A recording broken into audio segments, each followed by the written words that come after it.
TFM. This is J.G. Hertzler, General Mar Talk on Deep Space Nine, and you're listening to Trek FM.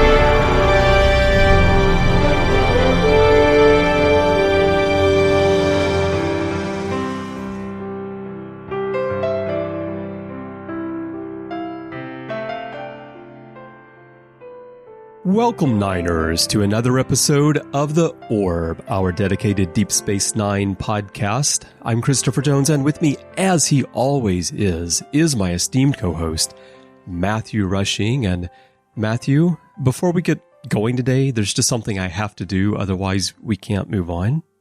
Just hold on. Okay. Computer, commence station log. We got to get going with that, Matthew, because we are starting with the beginning of the series this time with Emissary, and maybe you can share why we're doing that. Well, as many people know, and I think probably most people, if not all people know that are listening to this podcast, it's 30 years since Star Trek Deep Space Nine premiered. In fact, we just passed the date when that happened. And so we're really excited that we are going to be doing the same thing that we've been doing with Enterprise when it hit its 20th. We're going to be walking through an anniversary podcast, basically, and talking about every single episode of the series. And I think, you know, it's a great way, Chris, you and I over the years have talked about so many things with Deep Space Nine, but I think this is kind of, like Enterprise as well. This is going to kind of put the final touch on these podcasts, these series podcasts, by giving us the opportunity to do this and really kind of give our definitive statements on these shows. You know, after so many years, you know, the fact that we're at 30 years with Deep Space Nine, I don't know what more we could probably say other than what we're about to say about every single episode of the series. But I don't want people to think, oh, this is just going to be boring. They've all said it before. There's so much that can be said. I think one of the things that we do here at TFM is really talk through all of the really nitty-gritty, the thematic elements, all of that type of stuff. And I can't wait to be able to systematically go through Deep Space Nine like this with you, because even just rewatching Emissary for this was such a joy, because there's just so much there to mine. And I think what I'm most amazed by is just how much that's going to be there at the end is there in the beginning. That's really right. Impressive. Right.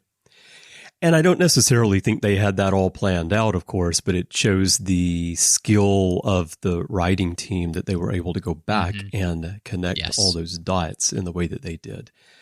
So, yeah, it's going to be fun to do a 30th anniversary rewatch together because, as you said, we've talked about so many aspects of Deep Space Nine, but we've done relatively few episodes where we actually just focus on the episode and the story in the way that we will with a rewatch, because this show, like all of our series-focused shows on the network, was conceived as a platform for talking about the minutiae of Star Trek, and that's why we have very specific, focused topics that aren't necessarily about a single episode. And now for this run, we're going to get away from that, and we're going to go through this format of talking about each and every story, and even the stories that we have talked about before. A big difference is that we're older now. The way we look at those stories may have changed since the last time we discussed them, so there's always something new there.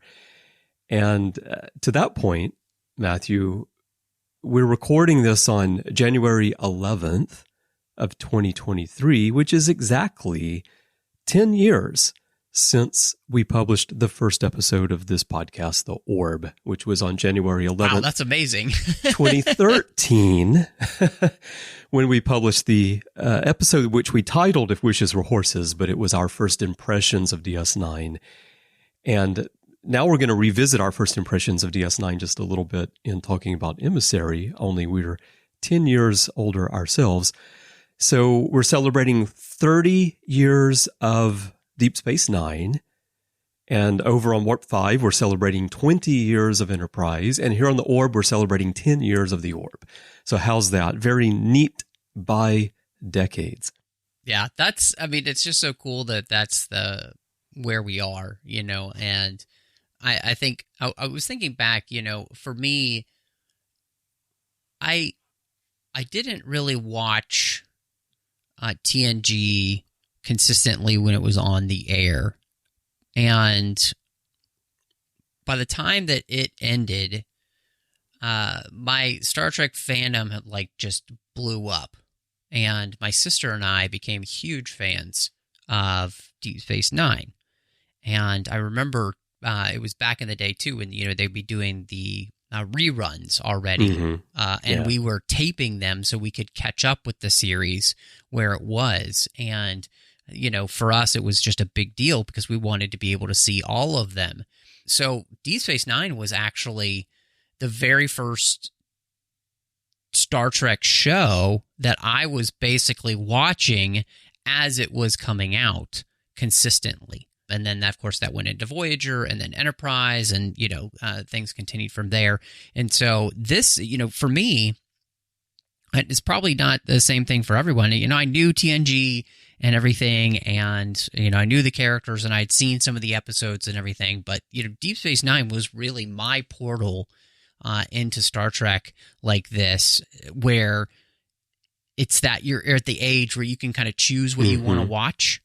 Yeah. And, and then you get to watch it every week as it's happening. And I just, I remember then by the time it was over, just being devastated that it was ending, and so, yeah, that I think it's one of the reasons Deep Space Nine has such a piece of me, because there's so much about it that really sets it apart from every other Star Trek show at that point.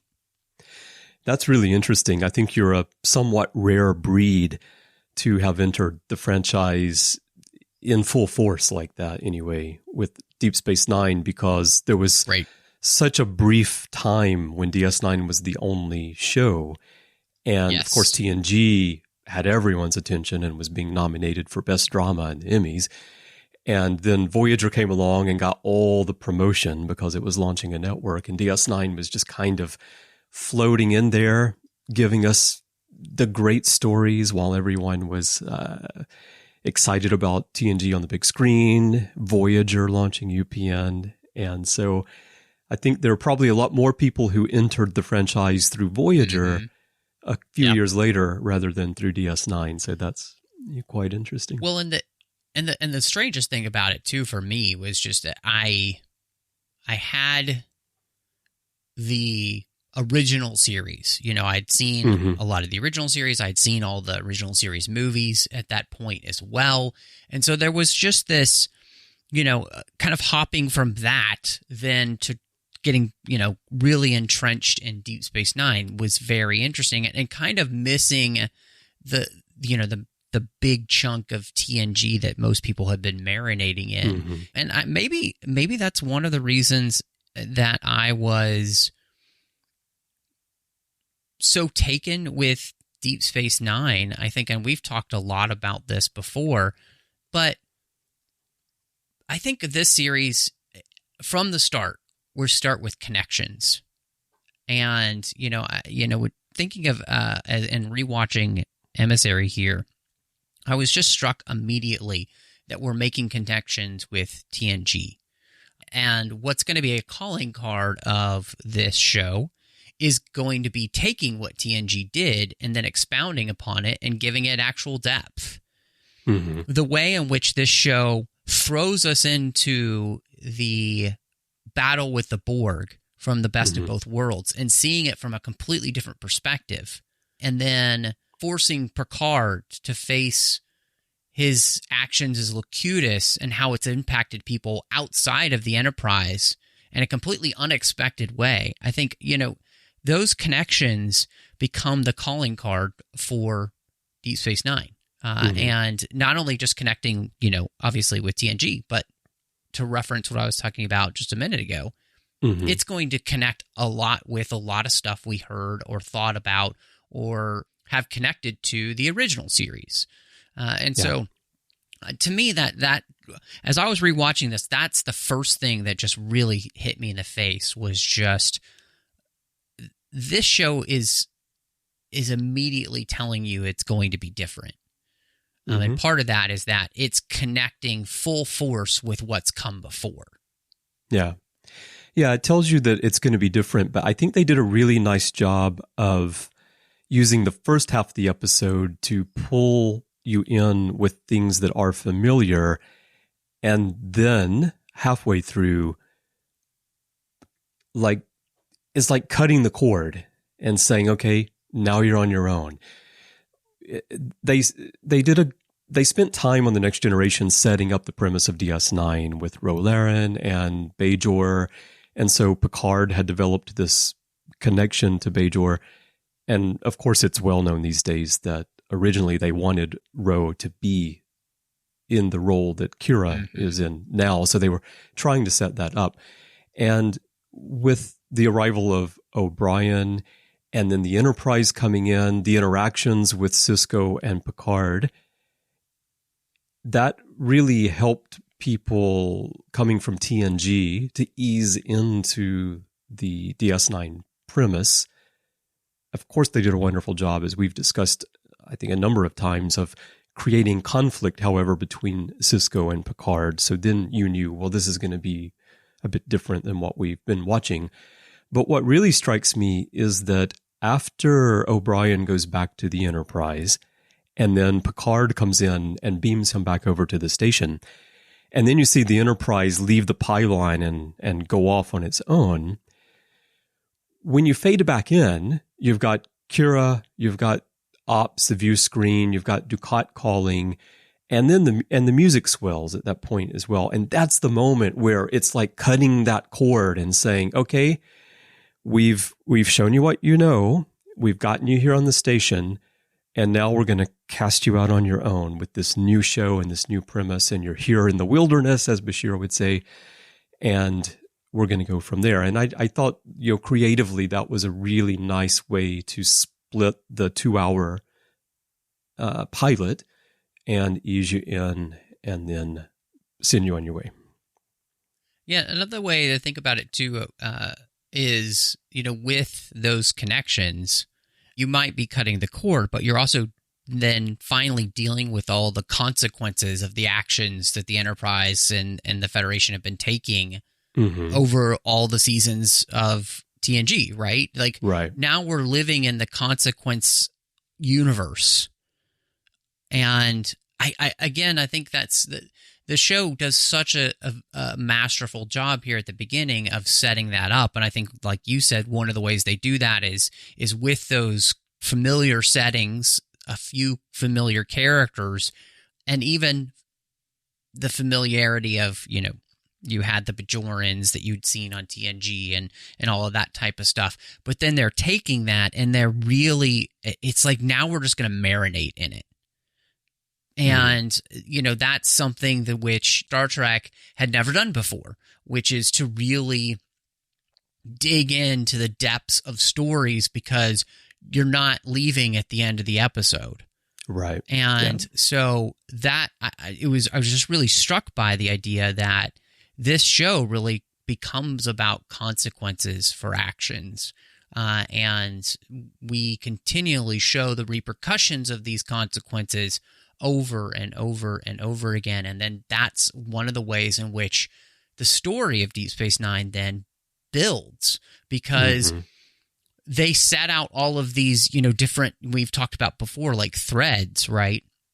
And then they pull on those threads, but really those threads are just consequences of previous actions. And so to me, that's something that's just really, it's it's what makes for good serialized storytelling is when you begin to just deal with the consequences of the actions that characters have taken. And when you're more focused on the characters than you are necessarily on just telling kind of like the plot of the week. I think, that's something that's, again, that we're setting Deep Space Nine apart from the beginning, which I think is another thing that we do, which is, this show's really in your face from the beginning, tone-wise. Right. And I think it immediately sets itself to say, this is not TNG. Right. This is the world that everyone lives in on the frontier. This is what the frontier is like. It's not clean. It's not easy. It's dirty. It's about getting your hands dirty, as Kira says. And I think this is the most quote unquote like a Western of all the shows, because this is the frontier town. Right. And so, which takes you back to the original concept of Star Trek, right? That it was a Western. You mentioned that we're not leaving at the end. And I said a moment ago that the point at which they cut the cord is when you see the Enterprise leave the pylon and fly away. And so I was just thinking that you could tell this story from the other perspective and have it be a TNG episode. You could have the Enterprise crew setting out on their mission to go to DS9 to deliver some things, to brief Sisko. And you could have the whole story be from that point of view. And then they leave at the end and it would be just like a TNG episode, right? But we're seeing the flip side of it where they're arriving. It's almost like if you took every TNG episode and after the Enterprise comes and goes, you tell the story of what happened on that planet or on that base or wherever it is, and you stretch that out. So it's really like flipping the whole storytelling concept on its head.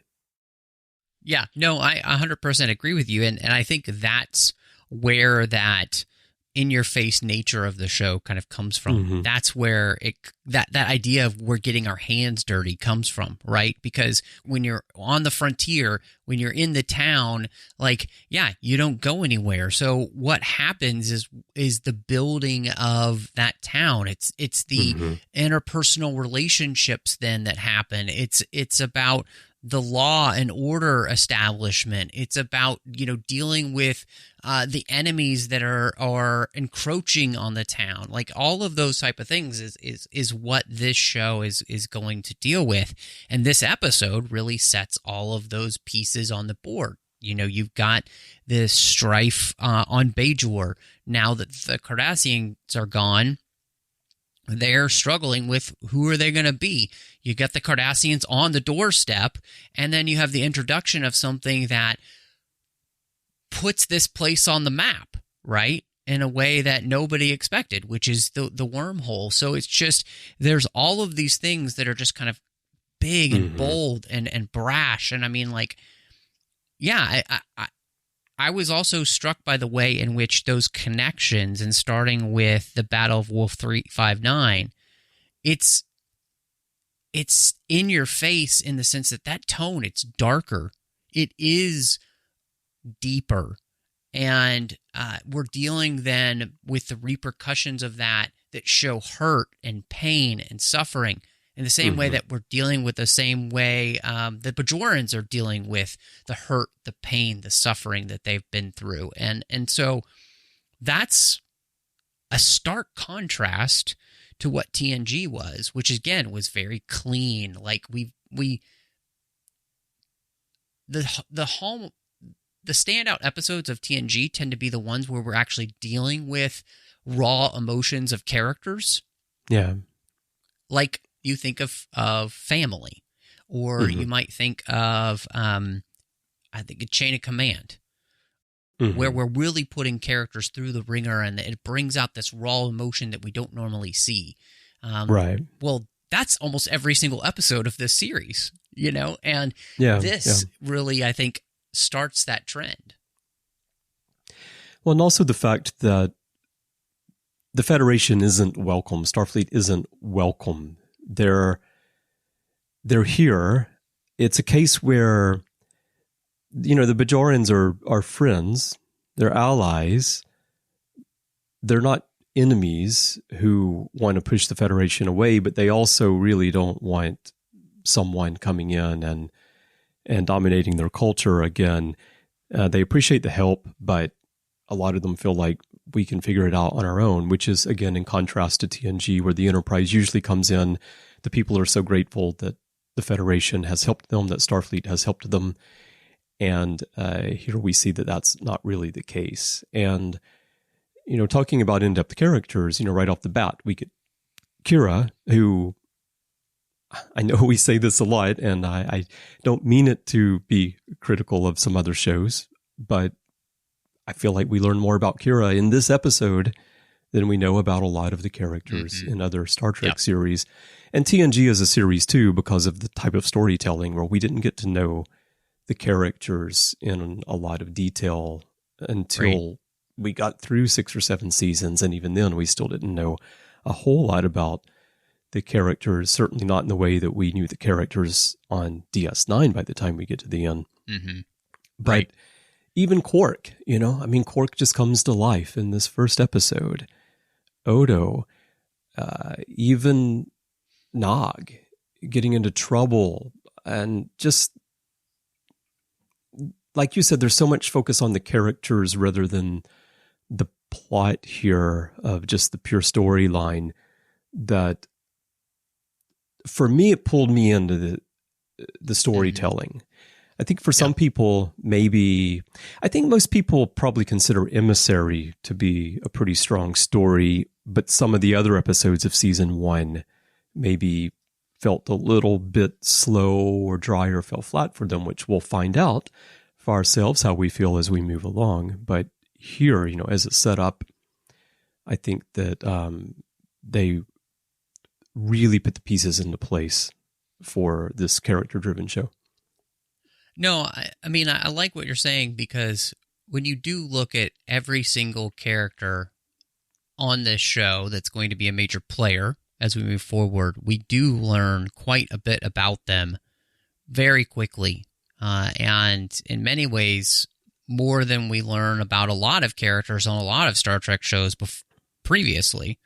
And one of the ways that, I think one of the best case in points in that is that Commander Sisko, we learn about a majority of his life in this series. Like this episode sets up who he is so much and so many big parts of his life.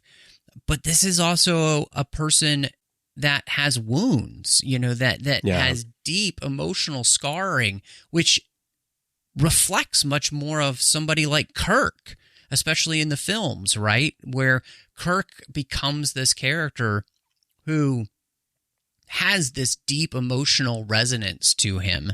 And that's what we're given in Sisko, with the loss of his wife, the struggling to be a father now that she's gone. And of course, we've talked about before, but I was struck again by how the message of Sisko's life of being kind of stuck in a moment that he can't get out of. Thank you, U2, for giving us that song.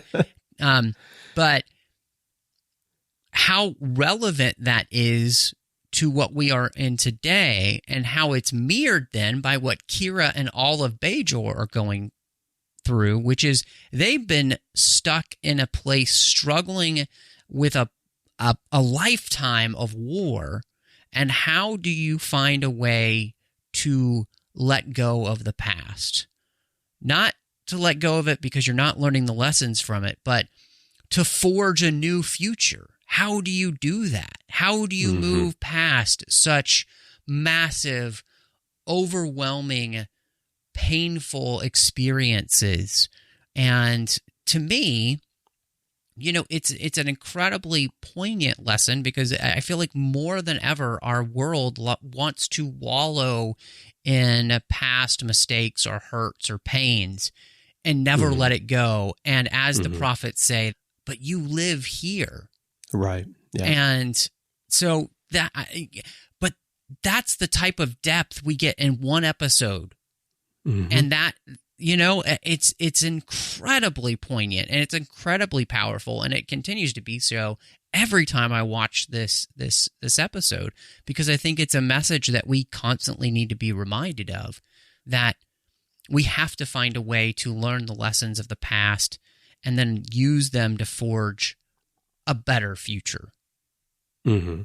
Yeah, that's one of the strongest moments and messages. It's not just a moment, because we revisit the prophets talking to Sisko in this episode more than once. But yeah, that idea of, you exist in one moment in time that you can't let go of, and it really can define who you are if you're not able to put it in perspective and move beyond it, learn from it.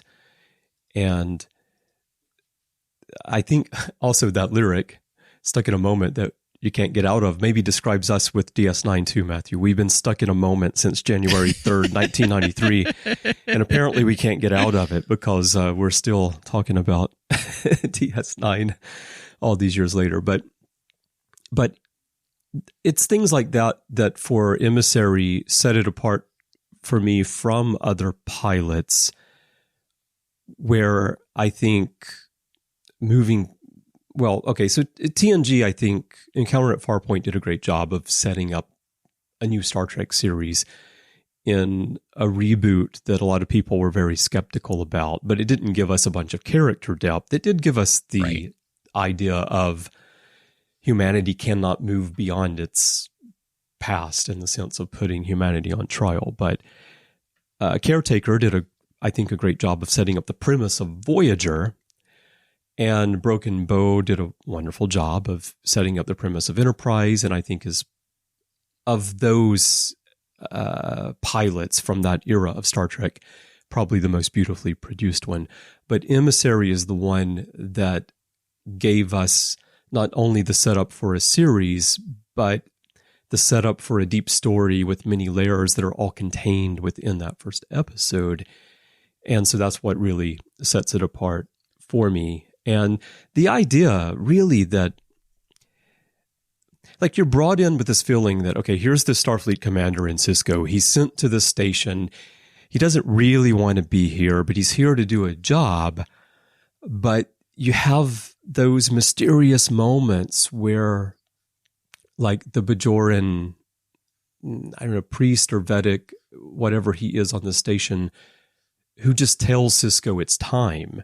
And Sisko says, not at the moment, but eventually he goes and meets the Kai. It's those just mysterious moments that make you realize, like, there's something else going on here. There's something different about the fact that Sisko is here.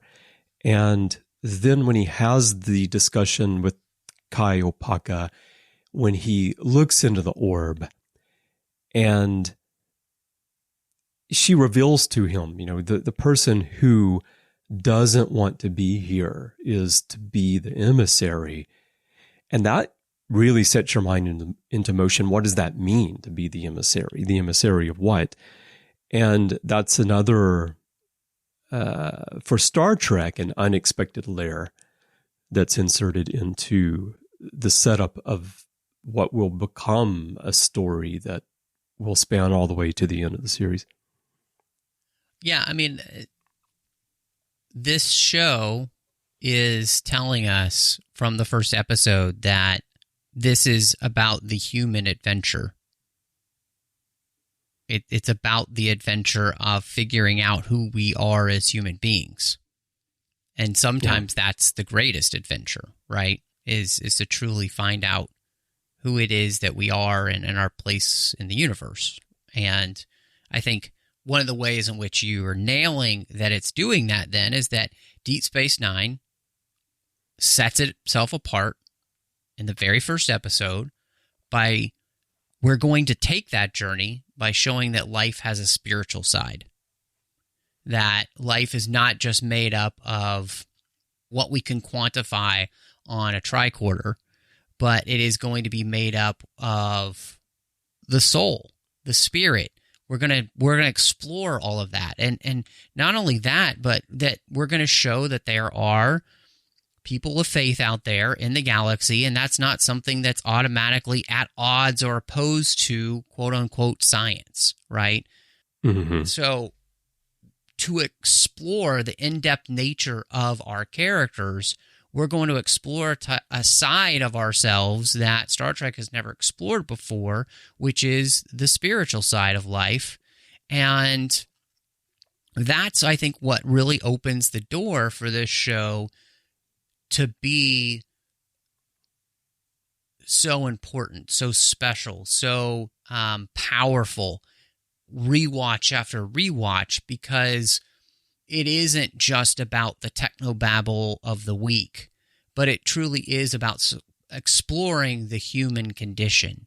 And we as human beings are not just matter, but we know intrinsically we are also something else. And that's one of the great questions, right, of all of existence. And that's where this show, I think, it sets itself apart in every single way by allowing us to do that in a way that I think is so wonderfully even-handed and carefully done, but also challenging in every single way. And so that's something that this is truly special for Star Trek, especially at this time, and I think even moving forward, it's not something that's ever really been addressed in quite this way in Star Trek again. Mm-hmm. Well, I think it's one reason that Deep Space Nine, of all the Star Trek series, from the original series on through the end of Enterprise, is proving itself to be the series that is standing the test of time the best of them all, in my opinion, because these themes like that are at the heart of the series and that are set up here in Emissary are things that we need to be reminded of over and over and over, because we keep falling as a species. We keep falling back into the same cycles over and over again. And so when we watch these stories, we keep seeing ourselves in them, whether it's in the 90s, whether it's in the knots or the teens, or now we're into the 20s. It's like a never-ending cycle, and unfortunately it probably will continue to be. But these are really timeless tales that we're setting up here. Well, and I think, I've mentioned before, I think possibly on the Orb, but it reminds me of in Interstellar, when he talks about the idea, we used to look up at the stars and wonder, and now all we do is dig in the dirt. And I think the reason that it stands the test of time is that navel gazing gets you nowhere. Mm-hmm. Right. And in many ways, I think that's kind of the message of this episode, which is Sisko has been so consumed with this like inner struggle of kind of looking backwards and internally that he's missing it. Like, what he tells Jake later on in the series, Jake, it's life. If you don't look up once in a while, you'll miss it. And I think that by exploring a spiritual side, we are reminding ourselves to look up, right?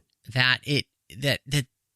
That things are bigger than just what's happening right here on the ground, it keeps us, I think, from being so mired in the dirt, and it helps us find awe and wonder again, which that's one of the coolest parts of this episode, right? We explore something in Star Trek that may be the most truly alien thing we've ever explored in Star Trek up to this point, which are the prophets. Yeah. And it's an incredible introduction to Star Trek when it comes to, quote unquote, Star Trek aliens, something that feels so alien, so new, and so different.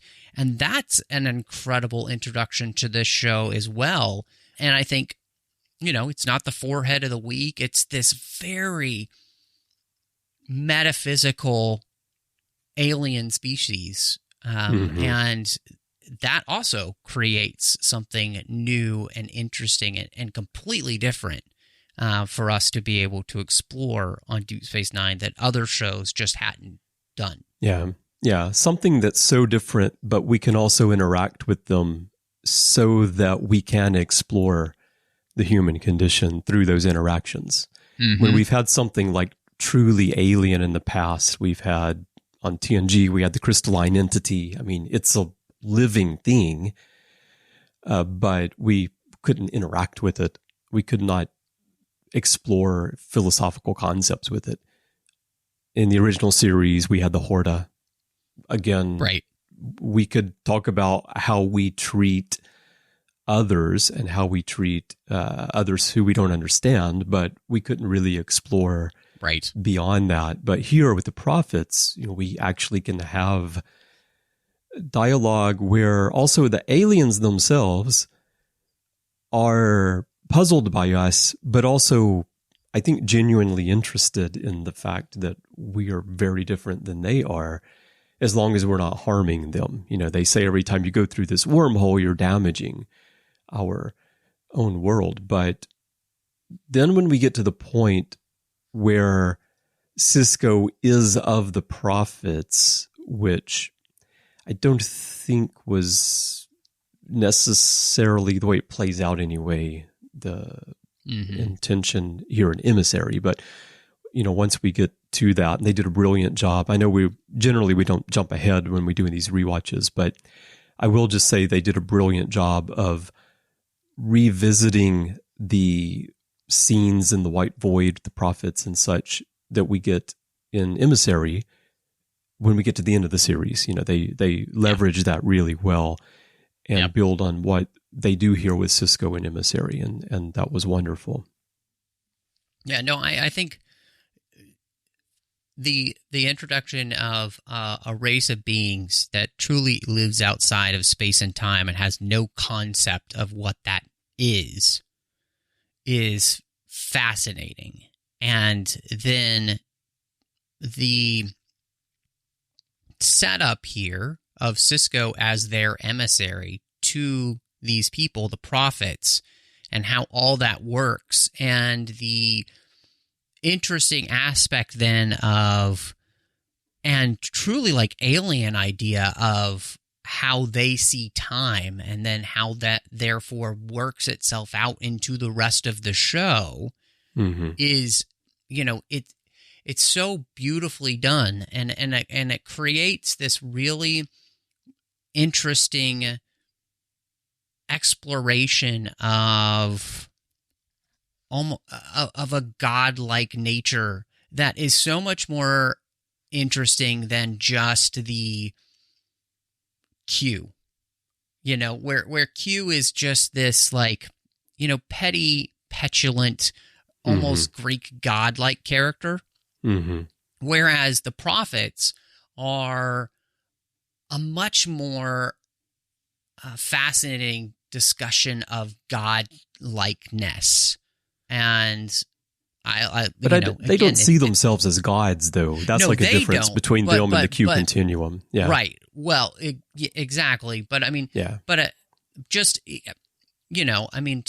create the idea of a being, a race of beings that lives outside of space and time, which is a very Christian type idea of God, and to add that into an alien and then discuss all that. I mean, it's so much more interesting than basically just playing around with omnipotent beings with, ridiculous powers, but just that really Q is just basically Zeus updated for Star Trek. And whereas this is just I think a much more clever and it gives you so much more to play with in a way that leads to, again, I think truly deep stories then as well, because we're plumbing the depths of reality itself, and in a way that Star Trek hadn't done before, which is truly alien, because it really expands our understanding and our thought process of what it means to understand time and space. Yeah, exactly. Well, one other thing that we did want to talk about a little bit that's set up here is the conflict, because that's another thing that sets the show apart. Gene Roddenberry always had this idea, or at least this is, for the most part, the idea that there wouldn't be conflict among the Starfleet crew because humanity's supposed to be able to work together now. And in TNG, yeah, you pretty much see that all the time. You don't see much conflict between crew members, and I think maybe one of the closest we get would be Riker not being happy about Deanna dating Worf. And even then, he's trying his best to hold that in, because we don't want any conflict between the crew members.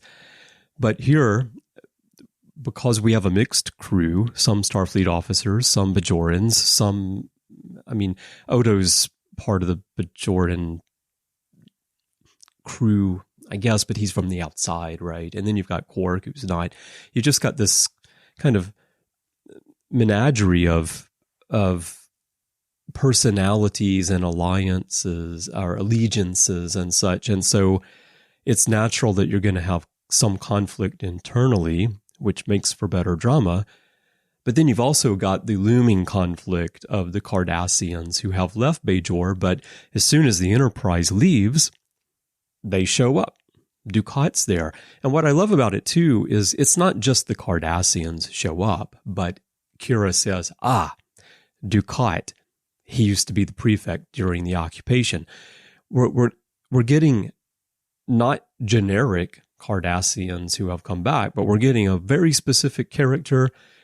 Right off the bat, we're being told something meaningful about him, and we meet him and we get to know him through his interactions right off the bat in the pilot. And, it is interesting that he wasn't necessarily intended to be a recurring character in the way that he did. And in the documentary, Mark Alamo talks about his frustration of thinking that they weren't happy enough with what he was doing. And they tell him, we kept bringing you back. That's how you know that writers appreciate you. But they set the character up for success in this episode with the way they wrote the character and then the way that Mark played the character. And I think these, again, I keep talking about layers in this story, but here's another one. We have layers of conflict that are being set up, right, which is also quite different than what we had seen in Star Trek before. Well, and to put it in perspective too, the way they're building this conflict, and especially like you mentioned with Ducat coming back. Ducat coming back into this world that he's left. He was the prefect of the station. This is like a concentration camp captain coming back to the place in which he used to be the ruler and now isn't. And is just and not walking much around. Time has passed either. Right. Exactly. Yeah. Or, so that's the type of thing that this show is dealing with. And that's the type of conflict that we are adding.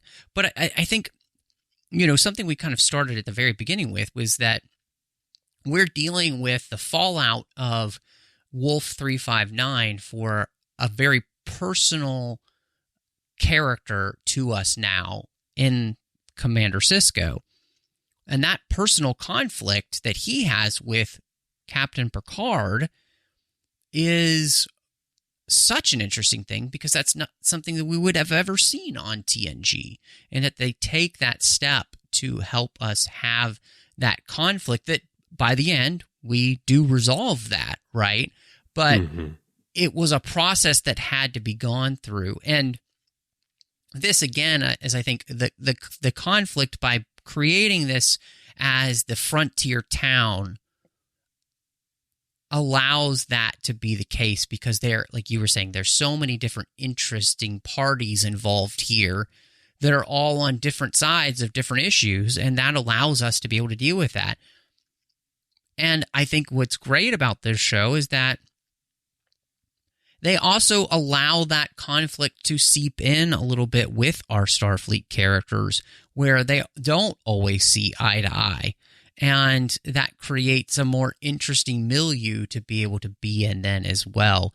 And so, again, rewatching this, just very much struck by how intentional the tone is being set for that we do want to try something different with Deep Space Nine, because we can't, and I think the writers understood, we can't just do another show like TNG. Right. That doesn't even make sense. And so they create this interesting structure that is going to allow them to do that. And even in this first episode, we've already differentiated ourselves by miles from, and not Miles O'Brien, but from where we've been in the past. Yeah.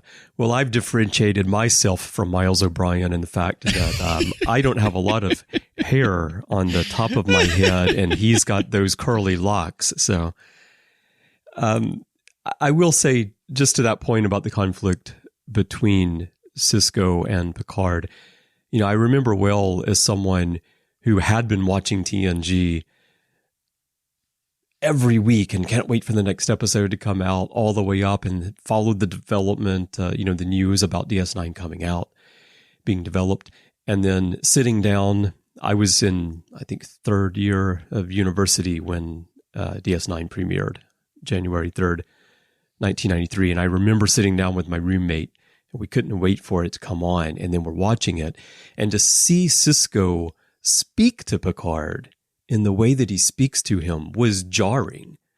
That's like, at that point, Picard he's the captain of the flagship. As fans, we're watching him every week. He's always so cool and in control and revered by those who serve under him, and is seen as this great voice of the Federation on all the worlds that he visits.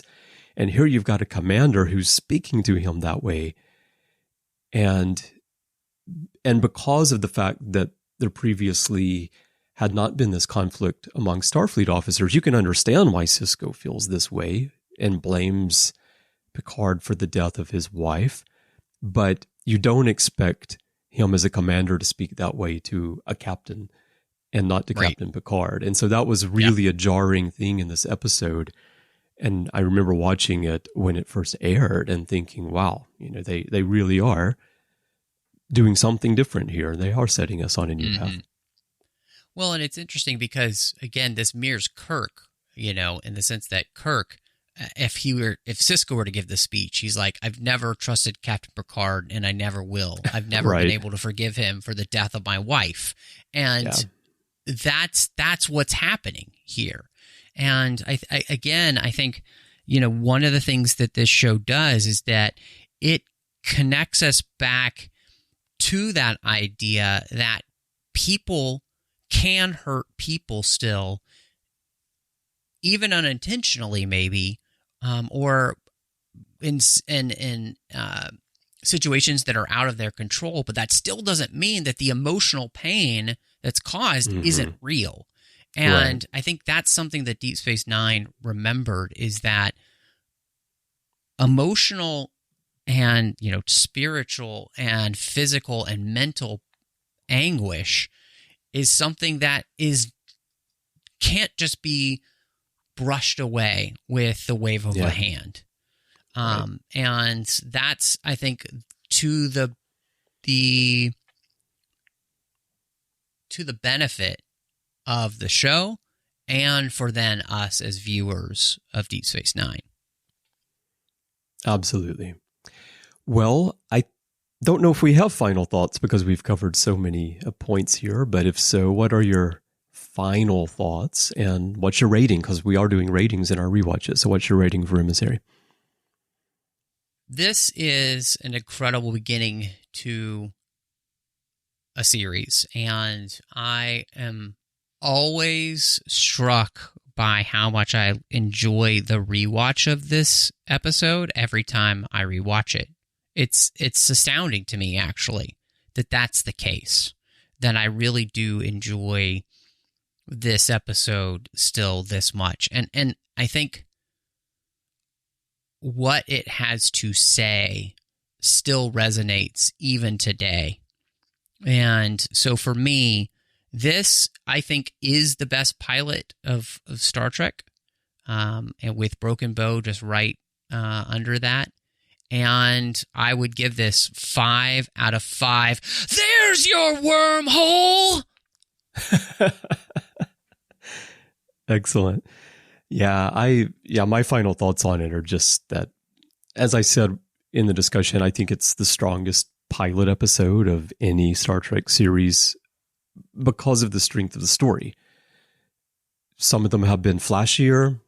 Some of them have been maybe more polished from a production standpoint because the crews learn along the way, and they improve their techniques with Caretaker and Broken Bow.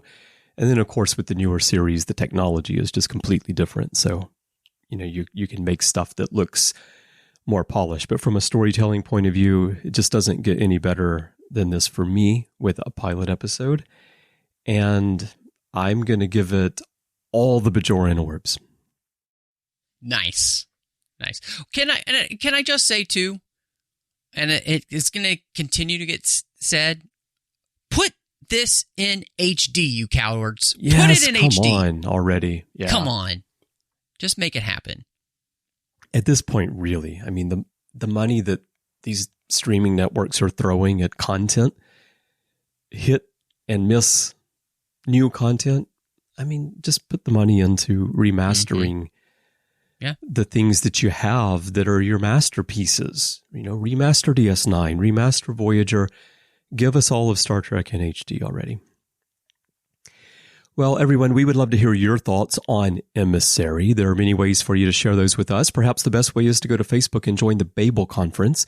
That is our listeners group. If you're already a member, you know what to do. But if not, please answer the questions and agree to the rules of the forum so that I can let you in. It is a closed group just for listeners. We want to extend the conversations beyond the podcasts here.